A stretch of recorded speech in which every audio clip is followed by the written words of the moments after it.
বলেন কি জানতে চাচ্ছেন? মানে কি শেষ কি কথা হয়েছিল, কোন স্মৃতিটা এখন বেশি না আমাদের আমরা লাস্টে 6 তারিখে একটা অনুষ্ঠান ছিল মুক্তির জন্মদিনে, ওখানেই দেখা হয়েছিল।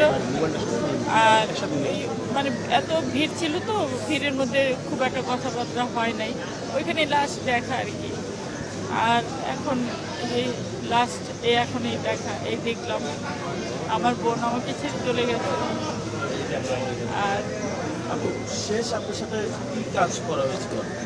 না সেটা তো অনেক বছর আগে, এটি অনেক বছর আগে ভাইয়া, এগুলি এখন আর মানে বলতে ভালো লাগে না। কি বলতে চান? কারণ আপনাদের দায়িত্ব, এই যে একটি মানুষ মারা গেল, হঠাৎ করে সুস্থ ছিল, এতদিন তো সুস্থ ছিল, তো হঠাৎ করে যে উনি কিভাবে কি হয়ে মারা গেল, এটা আপনাদের দায়িত্ব খুঁজে বের করা।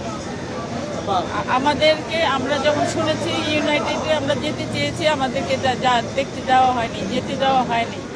তো কেন দেখতে দেওয়া হয়নি?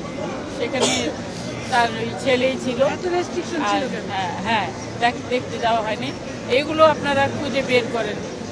আমার তো মানে ওকে দেখে মনে হচ্ছে যে না, ও মরে যায়নি, চলে যায়নি, ও আছে, বেঁচে আছে এখনো।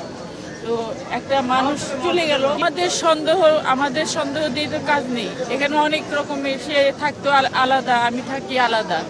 এখন আমি তো তাকে সবসময় আমার সঙ্গে থাকতো না যে সন্দেহ করবো।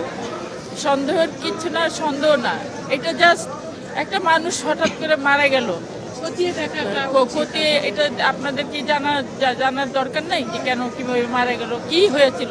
আপনারা ডাক্তারের কাছে যান, তাদের কাছে জিজ্ঞেস করেন যে তাদের রিপোর্টটা নেন, যে আপনাদের এখানে ছিল। আপনারা তো কিছু বললেন না যে উনি কিভাবে মারা গেল, কি রোগ ছিল ওনার, এগুলো তো জানতে হবে আপনাদেরকে। আপনাদের দায়িত্ব এটা, আমি মনে করি আপনাদের দায়িত্ব।